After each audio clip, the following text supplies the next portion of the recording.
We had just 17 hours in Cairo. No sleep, a tour starting at 9 a.m., a flight at midnight, and a bucket list to conquer. Could we actually pull this off? Join us as we explore Cairo in 17 hours. We're Jen and Mike, a travel-loving couple exploring the world together for over 25 years. We've lived, traveled, and adventured as a family. We share our favorite experiences and tips so you can make your own adventures happen. If you enjoy our journeys, don't forget to subscribe and join us for more adventures. Our flight landed at 4:30 a.m., our tour started at 9, and our next flight to Luxor was at 12:30 a.m. that same night. We weren't sure if we could actually handle a day this extreme, but we were determined to try. If you ever do Cairo fast, staying at the Meridien attached to the airport is a game changer. No taxis, no stress, just roll your suitcase straight into the lobby, lay your head down for a few hours, and then you're off. Good morning from Cairo. With our cappuccino. Okay, so we are waking up in Cairo at the Meridien. We have an Uber coming to pick us up for our first tour out to the pyramids. Unfortunately, our photographer that we had scheduled canceled on us. But we're gonna take an Uber. It's only gonna cost us a few bucks to get us closer down to the downtown area.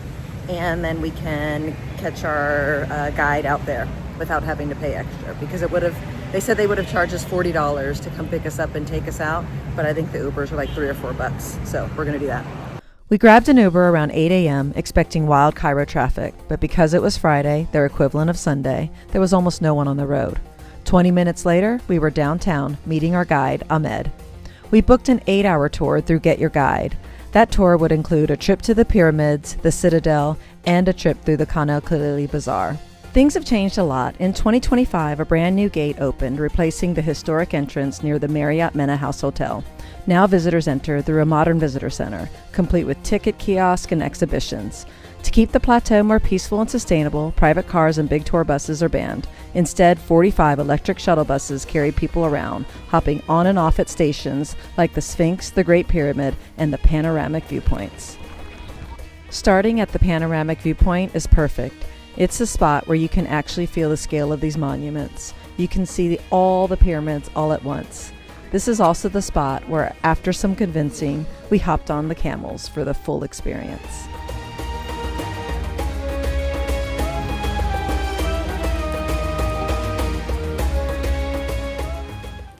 And even without our photographer, our guides somehow became the best photographers.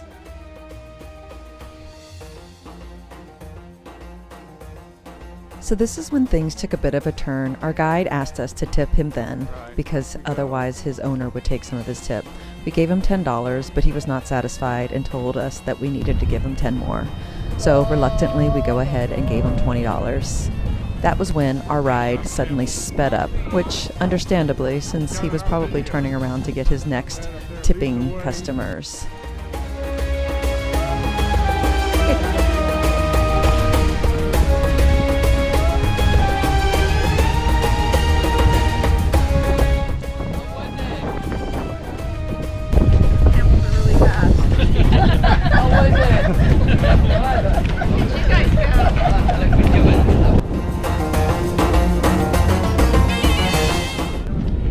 Back there, babe.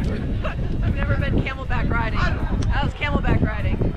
Although we were a little disappointed in that tipping practice, we weren't going to say a thing. Okay. But this must be a common thing, because when we reached Ahmed, he asked us how much we tipped the guide, and we explained to him what happened. Ahmed immediately turned around and went over to the owner and walked back with our $10. He said he always tells these guides and these camel rides not to do that to the tourists, but they continue to do it. Thank you. I know that wasn't the most exciting day for you, but thank you very much. All these shops have just started popping up like in the past 6 months. This is all new back here. This used to just be desert area. Now they're building it up. They're going to put the bazaar back over here. But the buses drop you off right over here. And you can go out to the panoramic area. Next up, the Great Pyramids. It's so great having a guide to tell us exactly how to do everything. This is Ahmed. Hi. He's the best guy. Thank you so much. So he is shooting us up on all the buses and taking us to the spots that we need to go to. We don't have to even think about what we're doing, do we? Standing on the Giza Plateau for over 4,500 years, the Great Pyramids are the last surviving wonder of the ancient world. These massive tombs were built for the pharaohs Khufu, Khafre, and Menkaure, each one perfectly aligned with the cardinal directions and constructed from millions of limestone blocks. No one knows exactly how they were built, but their scale, precision, and engineering continue to amaze the world today. I'd say the tourism is flourishing here. It's pretty crazy. And the sun is out. While a lot of people pay to stand in line and go inside the Great Pyramid, there really isn't anything in there but a long tunnel that leads to nothing. So we decided climbing on the outside and taking some pictures was even better.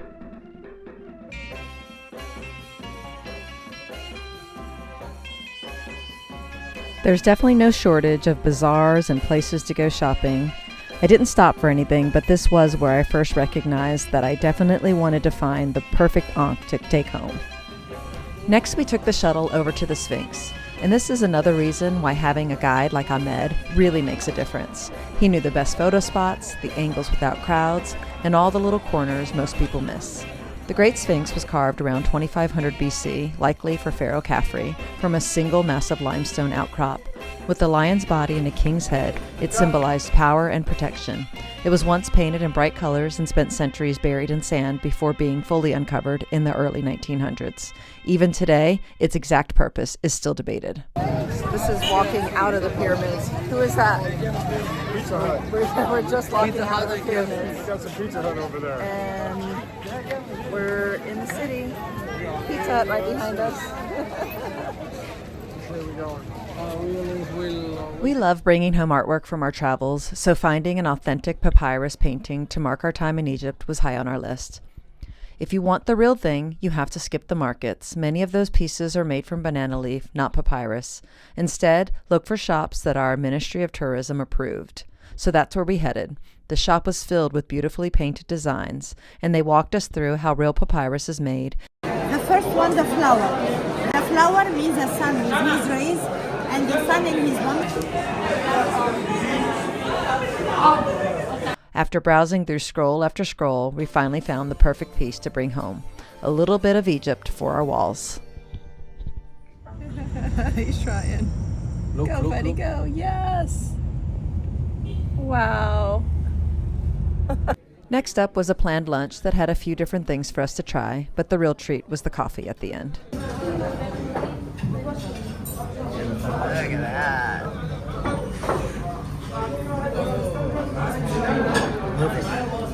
Nice. Thank you. Our next stop was the Citadel. We walked up the stairs to take in the view of this fortress, originally built in the late 12th century as a fortress high on the hills to protect Cairo from Crusader attacks. Over the centuries, it became the seat of power for Mamluks and later the Ottomans, until the 19th century when it became home to Muhammad Ali Pasha.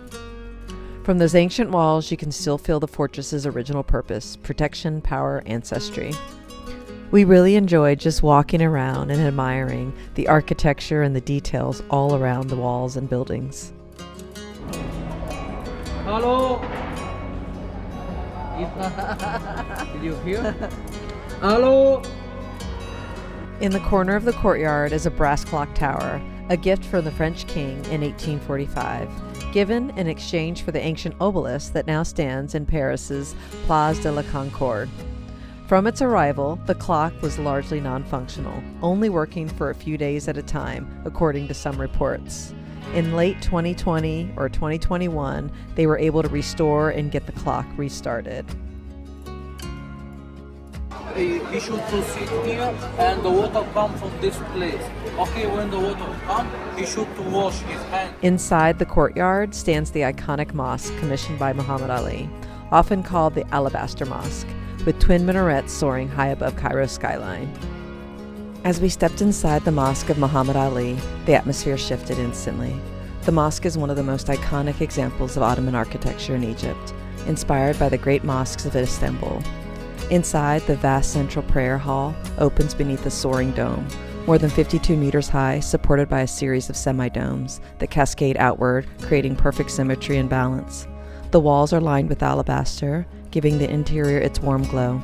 Suspended above are rings of delicate bronze chandeliers that mimic the path of the dome, drawing your eyes upward into the layered architecture.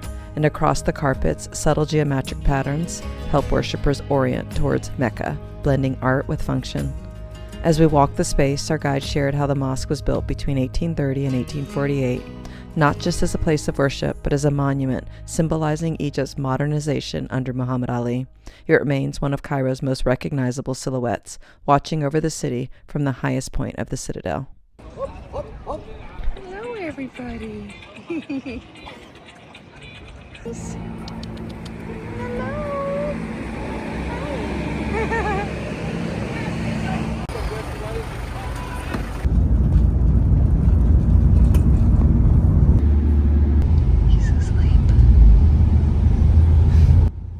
Oh no, he's fading. But we have a market to get through, and I don't know who loves a market more, if it's me or if it's Mike. We are always searching for treasures, and I especially love that Egypt and Morocco have such beautiful lamps. But the lack of sleep was definitely taking its toll. Thank goodness Ahmed was there to guide us. He was a lifesaver. Welcome to Khan el-Khalili, one of the most iconic and atmospheric markets in all of Cairo. Khan el-Khalili isn't just a marketplace. It's been the heart of Cairo's trading culture for over 600 years. Built in the late 14th century during the Mamluk era, it quickly became a bustling caravanserai where merchants from Africa, the Middle East, and Asia traded gold, spices, textiles, and handcrafted treasures. Today, it's still alive with energy, only now you'll find everything from traditional lamps and jewelry to perfumes, copperwork, scarves, and handmade souvenirs. This place around 300 years ago. Along the way, you'll see one of the oldest coffee shops in Cairo, beautifully decorated and absolutely dripping with character. These historic cafes have long been gathering places for artists, poets, travelers, and locals. They're the perfect spot to sip a mint tea, enjoy a shisha, and soak in that timeless Cairo atmosphere. If you visit Khan el-Khalili, make time for at least one cafe stop. It's part of the experience.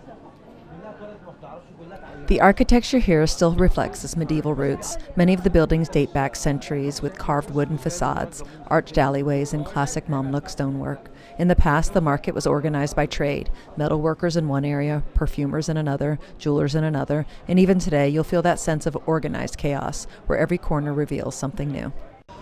Khan el-Khalili is a treasure trove for shoppers. Expect to find hand-blown glass and mosaic lanterns, brass and copper lamps, scarves and clothing, perfumes and essential oils, jewelry, silver, gold, and costume, leather goods, spices and teas, ceramic and hand-painted pieces.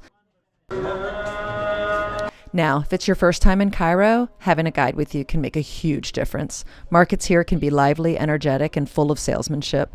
A good guide helps you navigate the stalls hassle-free, keeping unwanted solicitation to a minimum, and lets you enjoy the experience without feeling pressured. They'll also help with bargaining, explain local customs, and steer you toward high-quality shops instead of tourist traps. If I wasn't going to Morocco in a few weeks, I would have stayed here and bargained a little longer. They didn't accept my $150 deal for 2 copper lamps, so now I know. Having some serious fun lamp shopping. If you love markets and shopping around the world, stay tuned because I'll have more detailed videos coming up about our souk experience across Morocco and what it was like shopping for all the treasures we brought home. From rugs to pottery to lamps and handmade crafts, those markets are a whole adventure of their own. What we loved about Khan el-Khalili is that it feels like stepping into another time. The sounds of the vendors, the glimmer of the hanging lamps, and aroma of spices and coffee. It's a full sensory experience, even if you're not shopping. Wandering these alleys is one of the best things to do in Cairo. It feels alive, vibrant, and truly connected to the city's history. Isn't this fun? A few quick tips. Bring small cash for purchases. Bargaining is expected, so don't be shy.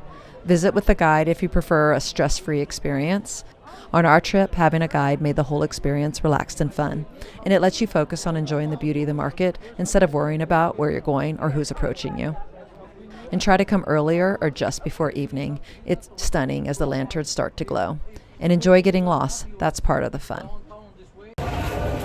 All right, we just survived Khan el-Khalili market only because we had this guy. He's like our bodyguard.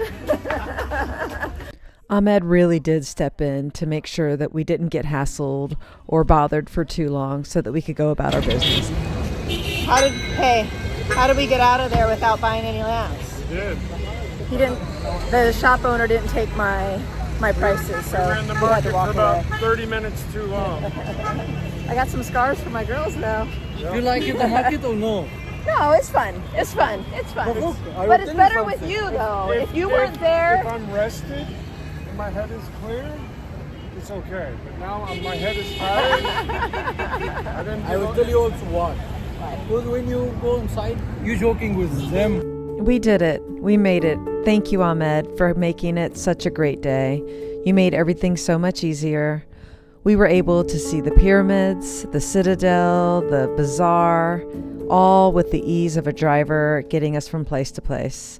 Now it's time to just head back to the Meridien, relax, have some dinner, and catch our 12:30 flight to Luxor.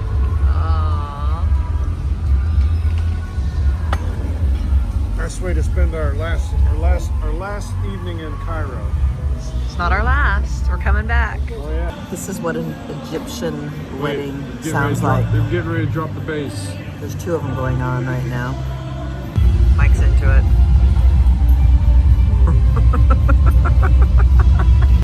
We are leaving the Marriott. This is like a bridge that goes straight from the hotel Straight to from the hotel. Now we're in the airport. Boom. Super convenient. Le Meridien. Well, that was easy. We went right to the domestic departures, right up to the gate, got our bags in. Now we've got like 2.5 hours to kill before our 12:30 flight to Luxor. Let's see if we can find a place to take a nap. We made it. Honestly, we weren't sure if a quick trip to Cairo would be worth it, but it absolutely was. There's nothing like standing in front of the Great Pyramids and finally checking off a lifelong bucket list dream. But the best is still ahead. Our absolute favorite part of Egypt is coming next. 2 incredible days in breathtaking Luxor, overflowing with history, culture, and some of the most unforgettable sights in the world. We can't wait to show you. Follow along to enjoy more adventures, especially as we uncover Africa. Hi.